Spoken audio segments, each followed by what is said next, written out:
Hello there. Hello there, and welcome to the Sky Guys podcast. We continue our march through the lightsaber battle bracket for Star Wars. We are in the Obi-Wan Kenobi region today. One of your hosts, Mike Phillips. With me, as always, man, his voice of your narration every single week. Pete Consadori is here. Pete, how are you?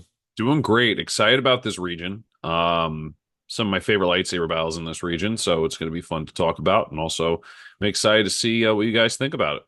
Yep. Also here with us today, the man who always has the high ground, Nick Fraietta, is here. Nick, how are you? Doing great. Got another great region to talk about. This is number 2 out of 4. Um, Fun time doing the bracket so far. Always a fun time doing the bracket here. And people want to subscribe to the Sky Guys. They can do so Apple Podcasts, Google Play, TuneIn, Spotify, Amazon, all usual suspects. Simply search for the Sky Guys for your podcast platforms, find episodes there. And we are halfway through our bracket after today, but we still have a few more weeks of bracket fun to come. So make sure you're subscribed to see how this whole thing plays out. We have a lot to come. Definitely don't want to miss it. So subscribe. It's free on all platforms. Yep. And Nick, people want to follow social media, how can I do that? Follow us at Sky Guys Podcast on Instagram, Twitter, X, Threads, and TikTok. And now we're in October. Yeah. We're gonna blink and be watching Skeleton Crew. So make sure you're subscribed to these social media platforms because we're gonna have Skeleton Crew stuff going up. I don't want to say soon, but not that long. I would think probably about like 40 days. Yeah, it's coming up. Yeah, and also you can be part of the bracket here. We're doing the people's bracket on Instagram. So if you want to have a voice in the people's bracket, make sure you're voting on those story polls that we're throwing up there. Yeah, please follow I guess you got to follow the page. I know you don't have to follow the page to see the stories, but I mean, following takes a Just- second. So hit the follow button, and then you just see our stories, and you can vote. Yep, you can vote here, and you can also check out our TikTok. We have a lot of the clips on there. We do have some social media comments this week on our discussion about the Mandalorian ending rumor here. A couple of comments I'll point out here in the section here.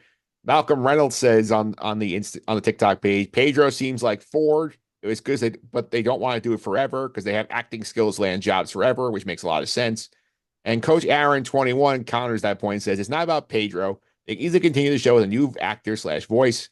As in most SW products, they just have no idea how to continue a story here. So hot topic here, this Mando rumor, Pete. Yeah, for sure. I'm actually on the side of the latter comment about continuing story and not knowing how to do it right now. So, but yeah, no, definitely a hot topic. Definitely interact with that post as well. Tell us what you think. Yeah, and Nick, is Pedro Pascal this generation's Harrison Ford? In terms of Star Wars, yeah, probably. Yeah, Because like when you look at the sequel trilogy actors, a lot of them have a lot of different roles. They definitely did a good job casting there as compared to the original trilogy when it seems like everyone was just in Star Wars and that's it. yeah. But with these shows, yeah, absolutely.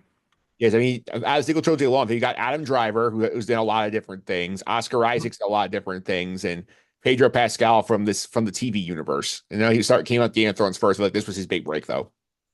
Yeah, there's a lot of other actors too in the sequels, that are in a lot of things. I mean, we can go on and name them forever, but there's a bunch of people who have been in a lot of stuff. Like just for a quick example, Benicio del Toro, Yeah, right away. There's a lot of people though, not just him. it is a future bracket. Yeah, maybe. All right. I know Star Wars actors who have gone on to do other things that aren't Star Wars, the bracket. most successful Star Wars actors bracket. Maybe. I don't like it personally, but it wouldn't be the worst idea. All right. Let's get to some Star Wars news. And we got a lot of stuff here. There's a big article from Hollywood Reporter this week. There's a bunch of information that can be useful to us. Yeah, so what I'm going to do is I'm going to rifle through the other news, and then we could save that news and have some time to talk about it. So first is Giancarlo Esposito says that Dave Filoni and Jon Favreau have a new vision for the Mandalorian franchise. That kind of goes in line with what the rumor about Pedro Pascal and everything ending there. So we'll see what happens with that. I guess there's not really much to talk about. We just have to wait and see what they decide to do when the movie eventually comes out. Yep. Star Wars Outlaws has only sold 1 million copies since launch, and I saw what they said. They basically blame the fans at Yeah. Ubisoft there, which is such a bad look. Now, I completely agree with them, but you can't say that. Yeah, Pete, You can't say that. it's not exactly the best way to get people to buy your game. You say, yeah, you guys suck. That's why we're not selling more. Yeah, that, and I think that when you're charging people goo gobs of money for a video game, and I'm not talking about the base one, I'm talking about the later model ones or DLC ones, that is still pretty buggy. I mean, we've been able to play it. We haven't seen any major bugs, but at that price point and the way the technology is, just seems like the game was not polished and finished at launch. So to make comments about the consumer, usually, even if it is the consumer's fault, usually is not the greatest look on the company. And, Ubisoft doesn't have the greatest track record either when it comes to games. So it's not a good look. And, hopefully we can move past this so we can look forward to bigger and better things. Yep. So I actually saw a rumor that it made me laugh. I don't know if this is true, but it says that Ubisoft is relooking they're redoing their like how they put out games. They're looking at this game and this the quote unquote failure of this game as a way to reevaluate how they operate as a company and as a game developer. Then I saw another article, and I think this is true. I thought it was a joke at first, but this is true. You would think, okay, we have problems. We're going to make a change. You would think that change is let's release games less often, let's polish them more, right? Yep. The rumor is they plan to release 10 Assassin's Creed games in the next 5 years. So That's the it. opposite is what they're doing. They're like, oh, you know what? We're not selling enough. Let's just push the more things at the door. Yeah. Yeah. 5 more half-baked games a year. That blows my mind that they are doing that, but that's what they've said. That's the Outlaws talk. I'm still loving the game. I'm getting more fun with it every time I play it, but it, you know, it, I don't know. This company's they're not doing themselves any favors by blaming everybody else. No, they're not. The third piece of news is Ewan McGregor says that Lucasfilm is currently exploring ideas on season 2 of Obi-Wan Kenobi, like how it would work and whatnot. I guess he's bugged them long enough saying, I want to do it, I want to do it, that they're like, all right, let's just talk about it. Let's see how it would work. Yeah, they're entertaining it. And according to the Hollywood Reporter, this is probably one of their most successful properties in terms of ratings. So, considering the direction they're trying to go in, maybe they are saying, we could maybe get Ewan McGregor back one more time. And it makes sense when you look at all of the shows that have come out. It's obviously the most recognizable name, and you have Vader in there. I think every episode. Am I right? Yeah, I think maybe he missed one. Yeah, so you have a show that is Vader every week, Obi-Wan every week. Qui-Gon and the Emperor showed up, but that's like cameos. It doesn't really count. But like you have a show with Vader and Obi-Wan every week. Probably going to do really well as compared to. I have nothing against the Mandalorian, of course. I love the Mandalorian, but it's going to do a lot better than the Mandalorian, a character that, especially in 2019, no one had heard of. Yep. So it's kind of obvious to me to keep it going if you can make it work. I mean, I thought season 1 didn't really work because it wasn't necessary. So it's going to be hard to come up with another unnecessary story to throw them in. But who knows what they'll do? Yeah. Maybe you do a show about Obi-Wan during the Clone Wars and de-age him a little bit. Yeah, no, that was the rumor that I heard, Pete, was that like he's pitched like we should do them we could de-age me and Hayden and we can be on the screen together. That's the dynamic I would like to do. Yeah, and if you want to tie it into their current properties, do it about the war on Mandalore and the Battle of Mandalore, right? Center around there, so there's some familiarity with the fan base that do like the shows like The Mandalorian and Ahsoka and all that stuff. So I think you could do it. Not sure how, not sure how much budget they'll get to de-age everyone to do it, but I mean, it's definitely an option. Yep, we'll see what happens there. And Nick, I know you got to get this Hollywood Reporter article. There was a lot that Yep, came so let's get to that now. So there's a big article that examined Disney's handling of Star Wars, basically, and it revealed a bunch of things. So the first thing is that the pivot from of Mandalorian season 4, how it was originally going to just be season 4, and now it seems like it's going to be a movie. It came after the mixed reception to season 3, and we even said that on this podcast, how season 3 just didn't have the same feel as 1 and 2. Definitely wasn't bad, but definitely didn't hit the same. Yeah. The next thing is that the Book of Boba Fett was going to be a full series. It was deemed a mini series after it struggled. That's not a surprise to me. I would be more surprised to read that it was originally a movie. I feel like it probably was. Yeah, I think the movie is the launching point, my guess. Yeah, I think I was originally going to be a movie, and then when Han Solo the movie didn't do well, they put it into a show, and it looks like they wanted it to be a full series, but then it struggled, and then they said let's make it a mini series. Yeah. Ahsoka season 2 is going to go into production next year with a 2026 release. Which, if you remember our bet, Mike, this goes like now we're like hand in hand here. Yeah. I said Ahsoka season 2 would come before the next Mandalorian. It looks like they're going to come out around the same time. So looks I, like we were kind of both right here. I'm gonna bet after you, I guess. Looks like we're both. I would imagine the movie for Mandalorian would come out holiday. I don't know, but It's we'll see. it's on track for Memorial Day weekend. That movie. Ah, I think it's after. okay, okay. Well, then we're both very close in this thing. So we're both definitely wrong because we both thought the other was crazy, and Yeah. it looks like we're going to be within 2 months of each other. So we're definitely close there. And last is that Skeleton Crew creators view their shows a limited series, but Lucasfilm's willing to do more if it does well, which is kind of obvious. And then that's true with any miniseries. If it does really well, they'll try to make more of it, right? Yeah. That's more of it here. But I think Pete, my thing with this article, I read this whole thing through here is that like it seems like the big takeaway I had is that like they are very, very like sensitive to audience like reception to things. I feel like they have ideas and then like if they don't go well, they tend to like overcorrect, I feel like was the sense I've gotten reading that article. Well, I think that Disney Star Wars has done the research, we'll call it, but it's done the trial of not listening to consumer and doing what they felt like was right and going forward with their ideas without listening to the consumer. I could be wrong. Don't quote me on that. Disney, was not listening to consumer, but it seems like they were going in their own direction. They just kept pushing through, pushing through, pushing through. We were saying the same stuff. We heard other podcasts say the same kind of stuff about, releasing stuff too quick and all that kind of stuff. So I think that they saw that model was not working and that they're going to listen to what the consumer thinks is the best, at least take into consideration a little bit more. So I agree with you. I think they're kind of pivoting a little bit. They're going more towards the viewer side and seeing if that helps ratings and just even if the shows are the same standard or the same quality as if it's not being shoved down our throats or it's a different subject matter, maybe it gets them a little bit better rating boost. Yeah, Nick, I think the thing also strikes you here is that they have these different expectations for these shows. Like how Skeleton Cruise creators think that this is gonna be a one and done, whereas they think, oh, we can make more if people really like this thing. Whereas this sort of saying, is this going down the path of Shogun or White Lotus? I do not think so. But those both, I was actually going to bring White Lotus up for some reason. I was thinking about it when we were talking when I read this line for Skeleton Crew. But was that originally supposed to be a miniseries? Supposed to be a one season show, then they Oh, expand it and now I believe season 3 is coming out soon. next year. Yeah. Um.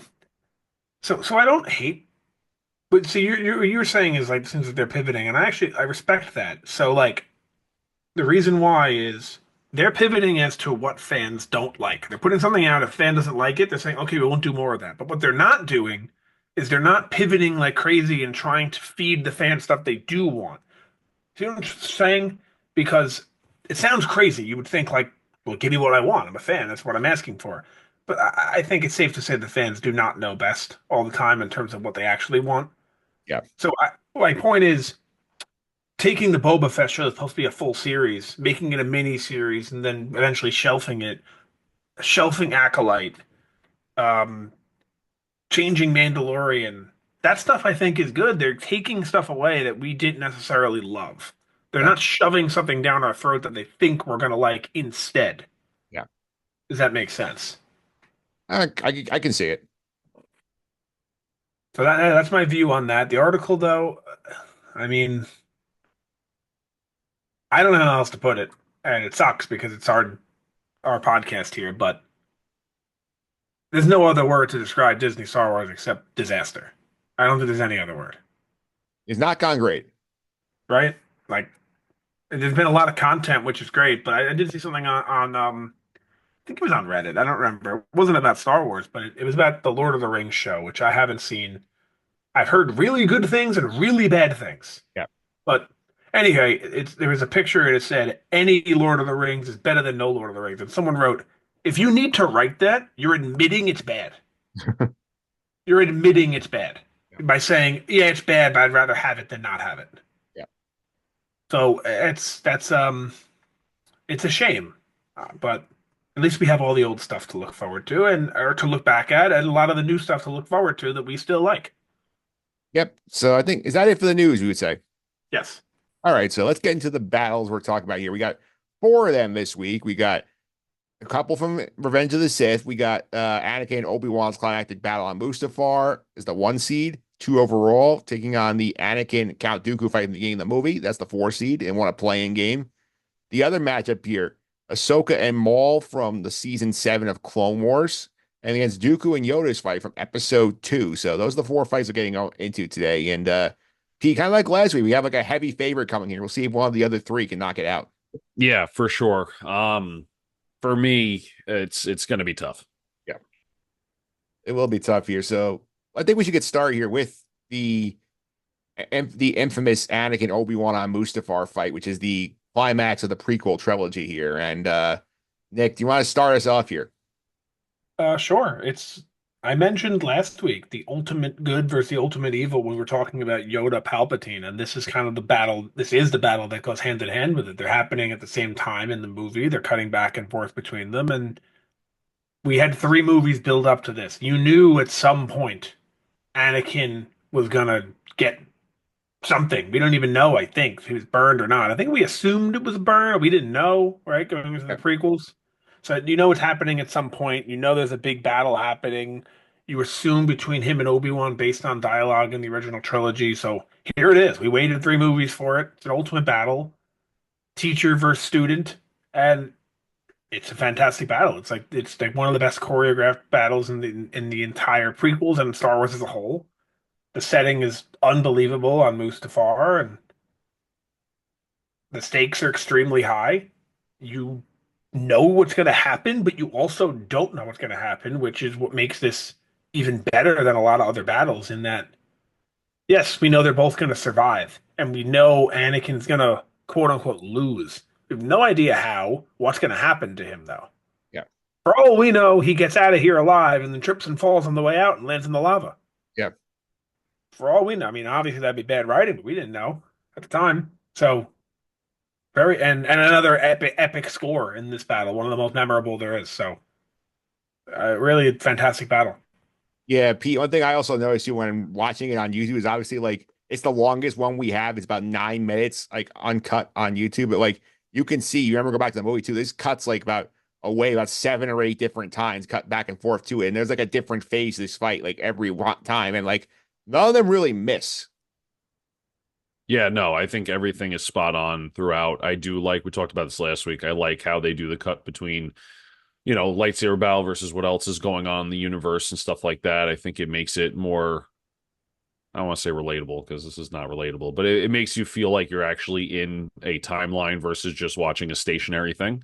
So yeah, no, you're right. No, none of the cutaways and cutbacks are a miss at all. I mean, it's just through and through the heavy favorite for to me this entire bracket. Yeah, I think it's an exciting battle here for sure. I think obviously you talk about the score. This fight is fantastic here.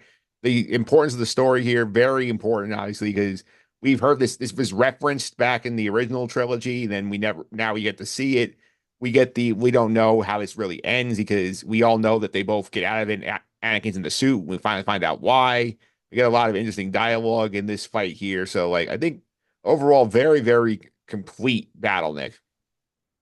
Yeah. Well, I mean, very hard to be beaten, in my opinion. I always found it's odd though, not just in this battle and a lot of battles. They travel so much while battling. Yeah. So like they're like running on awnings and stuff. So I just found it funny. Like Yeah, just fun. But yeah, I get it. Don't just stand still. It's boring, watching that.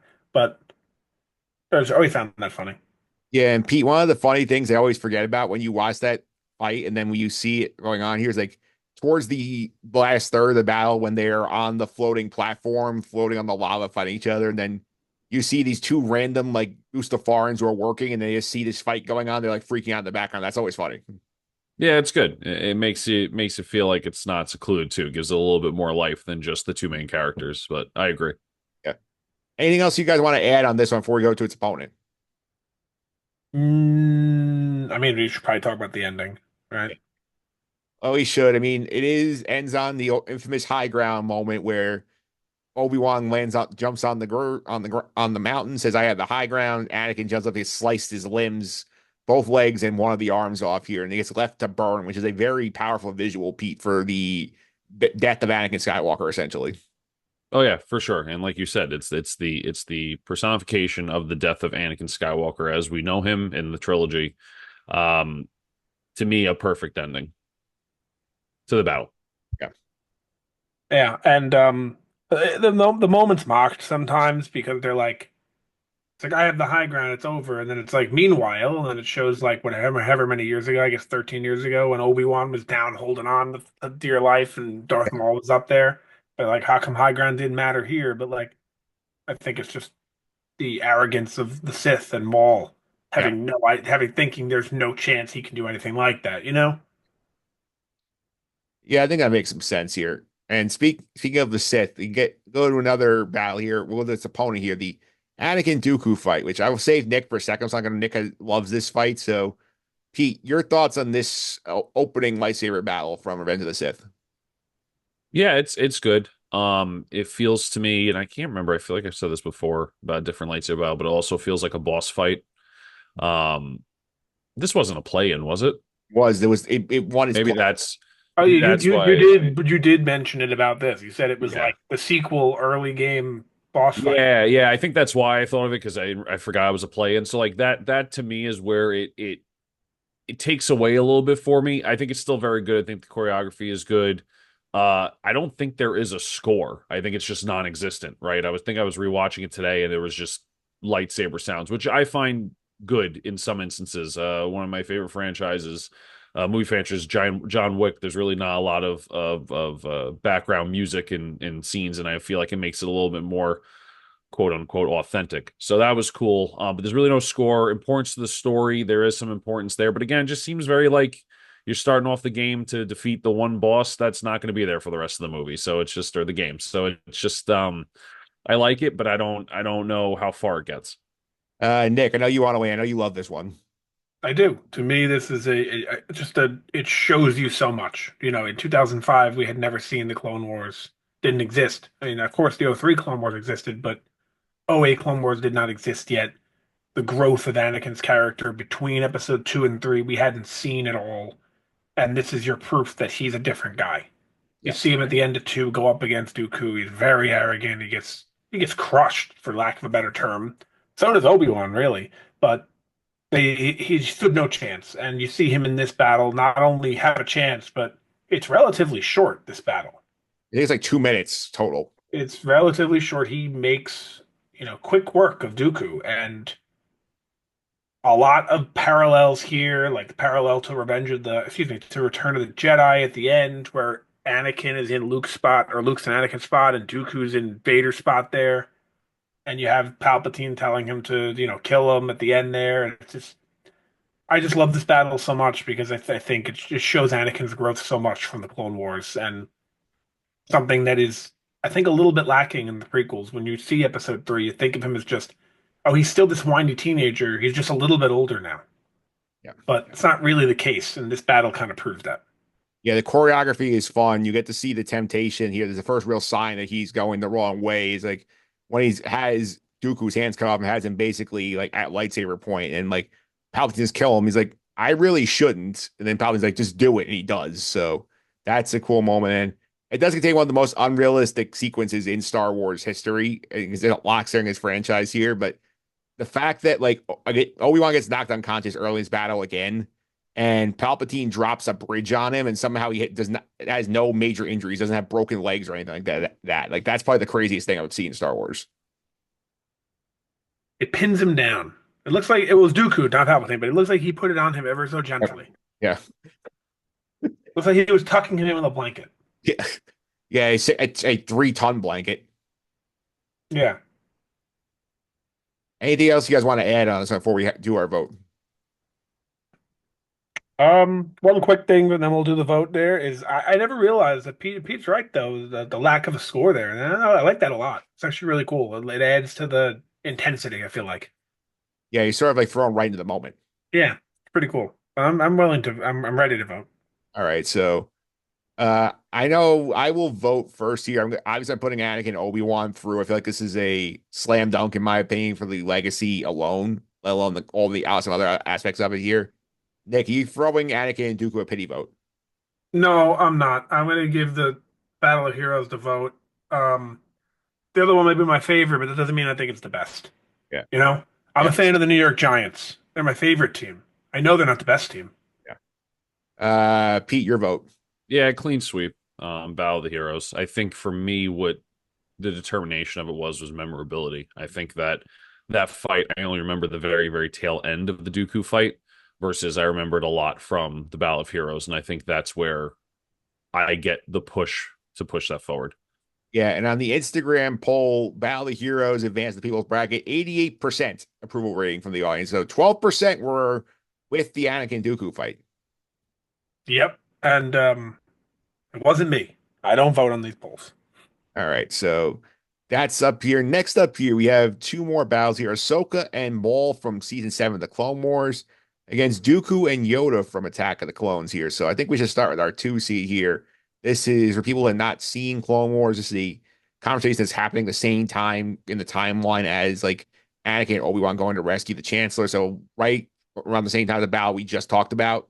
This is Ahsoka and Maul meeting up on Mandalore, and Bo-Katan has gone to the group for help to try and get Mandalore away from Maul's group. Maul basically reveals to Ahsoka, hey, like, this is part of my plan. I figure out what my boss is up to. He's trying to groom Anakin to be his new apprentice. Ahsoka doesn't believe it. They have a very long, drawn out fight. Maul basically gets caught at the end trying to get away. And then he basically has this really crazy speech, like desperate tone at the end. It's like, you just killed us all, basically. Like when and he ends up losing the fight. So interesting stuff here, Nick, because as an animated battle here, you would think it's not realistic, but this is actually choreographed by real actors for the animated show. Yep. Motion captured um, choreography. So you can't say that it's not a. This is an apples to apples comparison when it comes to choreography with the other battle. But and funny enough too, and he says you killed us all. Ahsoka and Maul didn't die from this. Just kind of funny, but they eventually. I mean, I don't know what happens to Ahsoka. Maybe she doesn't die, but Maul obviously does go, but not because of this. But the battle is fantastic. It's. I think this is the best. This is the best animated battle in all of Star Wars. It's up there as one of the best battles in all of Star Wars. Also, um, there isn't really much to say about how good it is. It's fantastic. It's taking place at the time that it does too. And the score, I remember the score specifically has it makes you somehow know that it takes place at the same time as Revenge of the Sith. Yeah. So Yeah. great battle. Yeah, Pete, definitely echoes of that in here. Plus, like the choreography is very good. You definitely cool moments when like each of them lose their lightsabers at point, use the force to get back into the fight. At the end, you see like Maul basically knocks both Ahsoka's sabers into the abyss and basically has her corner. She's able to just grab his lightsaber and knock him off to basically end the fight, which is pretty cool. And like the whole setting here of Maul basically figuring out Palpatine's master plan and like trying to lure Ahsoka to his side to help him execute it, I think is as his countermeasure is pretty cool. Yeah, I think the countermeasures are cool. I think the thing that's the detriment of this lightsaber battle is that it's not really important to the story, in my opinion. This is Ahsoka getting upset about Maul, what she believes is lying to her. And they kind of battle it out. It's one of those very almost like video game. He's like, I don't believe you, so I'm gonna fight you. So that's the only thing that like again works to the detriment of the battle. I think everything else is fantastic. But yeah, importance to the story, I think, is very low for this one.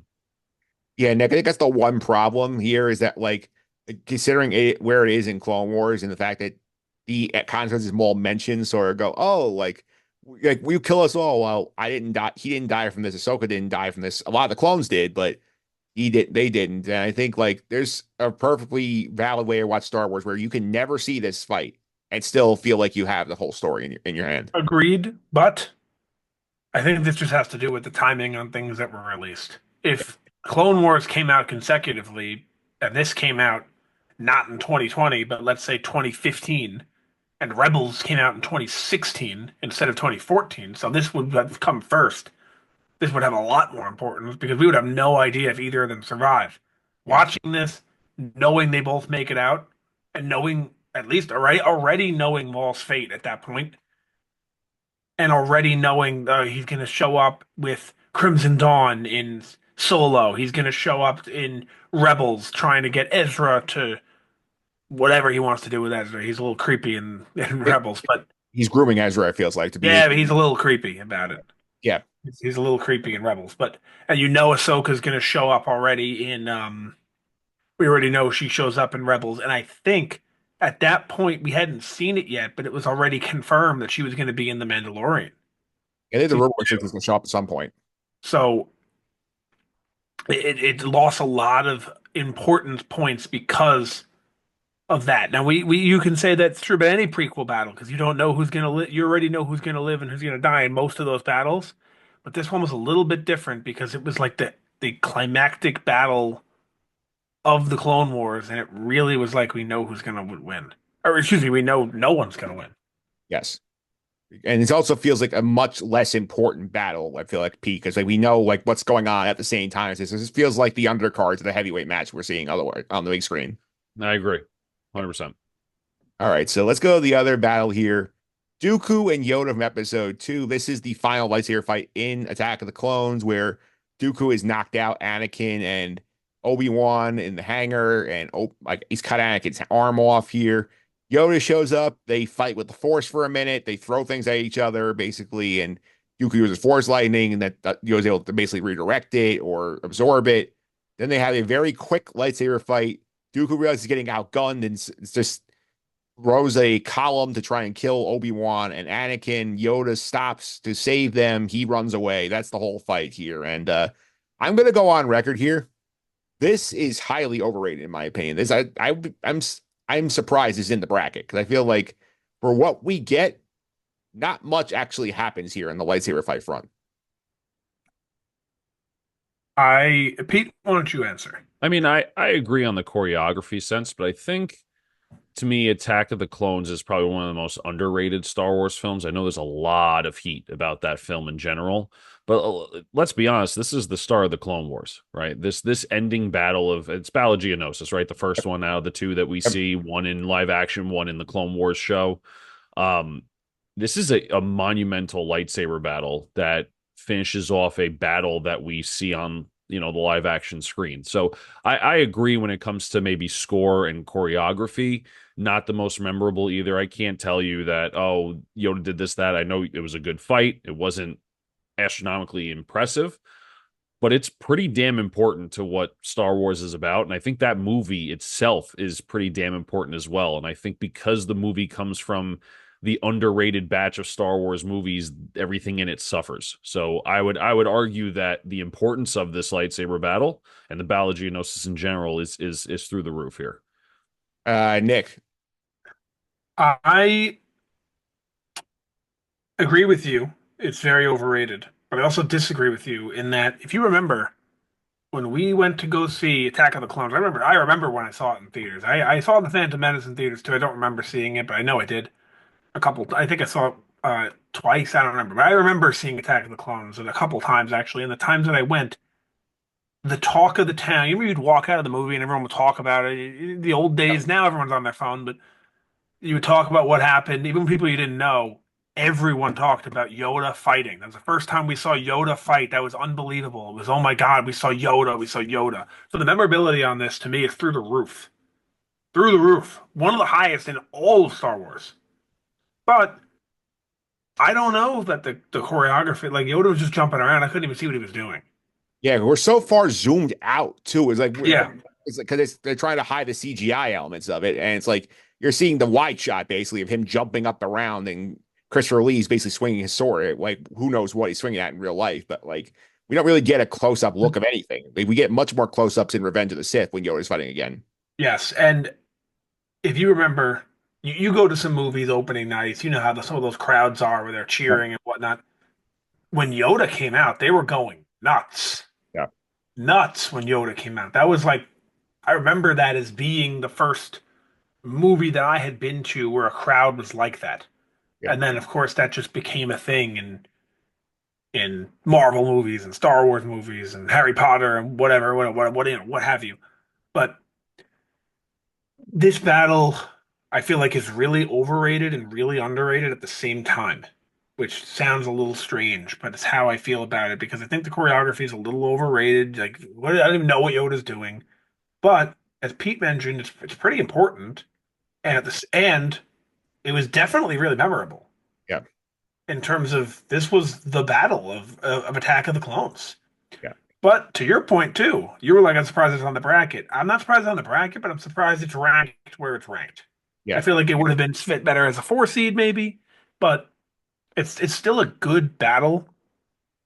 And I mean, when you see Dooku and he just that's the first time you see him fight is when he fights against Anakin and Obi-Wan and he destroys them. Yeah. You're like, oh, they need someone better, and then here comes Yoda, and you're like, oh wow, this is like that's kind of a good matchup here. And also before the lightsaber battle, there's a pretty good force battle between the two of them. Yeah. I think the Force battle is better than the lightsaber battle, to be I honest. agree. It's the first time we saw anyone block the lightning. Yeah. Pretty cool. Pretty cool stuff. Yeah. And P, I get obviously has memorability points for Yoda using a lightsaber for the first time, but I also feel like I think the thing that hurts it, in my opinion, is also like how short the actual lightsaber portion of it is. It's like basically Yoda flips for a minute and a half, and then Count Dooku says, "I'm out of here." Yeah, I mean it is disappointing. I mean there's a bunch in that battle, so it could have been an extra 10 minutes long. Sure, they could have done it 100%. So I'm not in the mind of George Lucas there when it comes to why they didn't make that longer. Maybe they just wanted to give a little sneak peek of what Yoda could do, and then you get more of it in the next movie. It's disappointing for sure.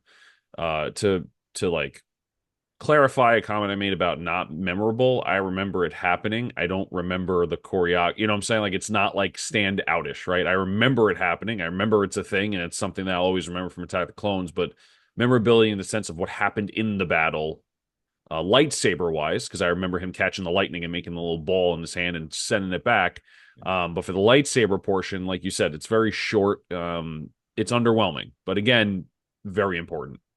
All right, so let's do our vote here. Let's anybody else say anything they want to add. So, No, I'm good. all right, so I'll give you the vote first, Pete. What are you putting through? I'm gonna put the Yoda versus Dooku through. I think the choreography is much much better in the Clone Wars, Ahsoka versus Maul. I think it's cooler in that sense. However, I think the importance matters a little bit more. And I think it's the better when it comes to that. I'm kind of weighing that in, just like I weighed the others in. So that's why I'm going to stay with that.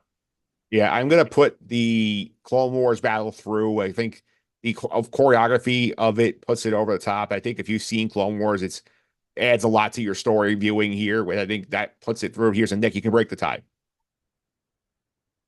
I'm gonna go with you, Mike, and put the Clone Wars battle through. This is our first tie break. No, we had one last week, I think. We did. Yeah. So I feel as if I agree with you when I first saw the bracket and I saw this as a 3 seed, I was kind of like thrown back a little bit. Like, really? I thought this would be a play-in or not even make it, maybe. And the Ahsoka Maul battle to me is the best battle in the Clone Wars. So to me, that goes a long way. Yeah, I think that helps a lot. And we have a lot of good prequel battles too. I bet this a little lower on the prequel like hype level. Yeah, I guess this is the best battle in that movie, right? Yeah, because I mean, we get like a lot of lightsaber action from like the whole fight in the arena when you have like the whole army of Jedi taking on the droids. Like that's not really a But true. yeah, it's not lightsaber to lightsaber combat. So it doesn't really count as a lightsaber battle the way that the only ones, I guess, are Anakin Obi-Wan versus Dooku and Yoda versus Dooku. That's it. Anakin Obi-Wan versus Dooku did not make the bracket. Yeah, and that was how short was that? Yeah, that was pretty short, if I remember correctly. Hmm. And I can see here the audience agreed with us, Nick. It went in the Clone Wars battle went through 71% of the audience.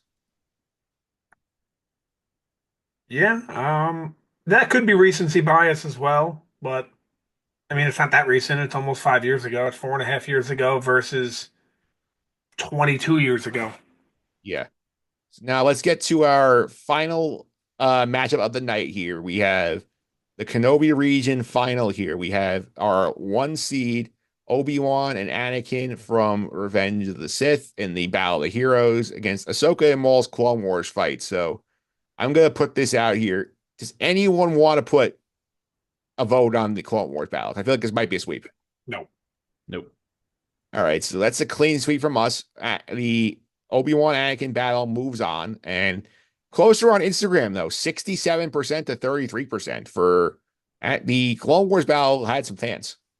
Yeah, it's definitely closer. Now, this is where I'm excited for the bracket because I don't remember what the full bracket looks like. And don't correct me if I'm wrong, just whatever. But last week we put Duel of the Fates through. This week we put Battle of the Heroes through. These two are going to have, let's say they match up. Yeah, Now we're talking. yeah, Now we're talking. Because, yeah, it's pretty obvious. Duel of the Fates is better than Savage, Oppress, and Maul versus Palpatine. Yes, it is. It's pretty obvious Battle of Heroes is better than Maul and Ahsoka and the Clone Wars. Yeah, but is Duel of the Fates better than Battle of the Heroes? That's exciting. that'll be a fun conversation in 3 weeks. That's a fun conversation when we get there, when we get to, some of these top battles going up against each other. Because like you can push any battle. Like when I'm posting these reels on Instagram, I know who's gonna win. Yeah, Maybe not the 2-3 matchup in the first round, sure. But other than that, I know who's gonna win. yeah, So it's exciting to get to, what we're about to get to. We're not about to, but in a few weeks. yeah. And speaking of what's coming up next year, we go down to our lower right-hand corner of the big bracket here. We're gonna do the Skywalker region. So here's what we have looking forward to next week here. We have Luke against Vader, both versions. The battle in Empire Strikes Back is #1 seed in this region. It takes on a play-in winner, Ahsoka against Baylan from Ahsoka in episode 4. Our other battles here, Ahsoka against Anakin from Ahsoka in the World Between Worlds. It's the 2 seed against the Luke Vader rematch in Return of the Jedi. So Ahsoka or Anakin or Luke's involved in every one of these fights. Love it. Love it. I actually remember, Mike. We had said, I had said rather, that there was two more criteria pieces that I had thrown in, and Yeah, one of them was the memorability of the fight. And I finally remembered what the other one was. yeah, It was shock value.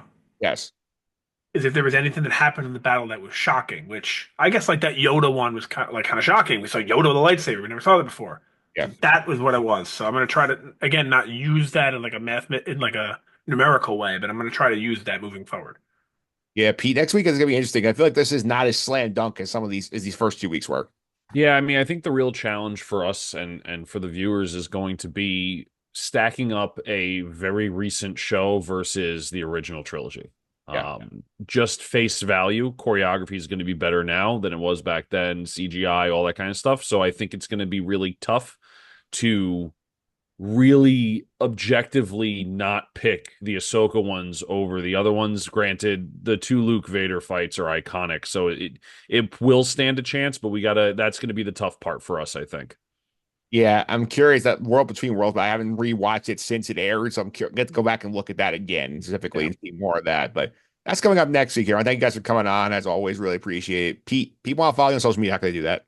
At Consy29 on Twitter, CONSY29, AP Tyler 308 created the background musing. Check them out on Reddit. Nick, one more time. People want to follow us on social media. How can they do that? At Sky Guys Podcast on Instagram, Twitter, X, Threads, and TikTok. Follow Instagram for these polls and follow TikTok for our reels. Yep. You can also follow me on social media, mphillips331. It's MPHILIPS 331. This is going to the Just and the Suffering podcast. We're going to get ready for hockey season, Pete. I had Christopher Russo on the podcast, the host of the Sports Wagering podcast. Did our NHL preview. We're doing a 2 episode week because we got to keep an eye on those baseball playoffs as well. Yeah, no, NHL starting. Highly recommend the new, I think it's called Face Off Inside the NHL Prime docu-series that came out. Kind of gets into the season last year and some inside look at players and stuff. So definitely check that out on Prime if you guys have it. Yep. So that's just coming up there on that podcast. We'll be back next week to do the Skywalker region. But until then, may the Force be with you.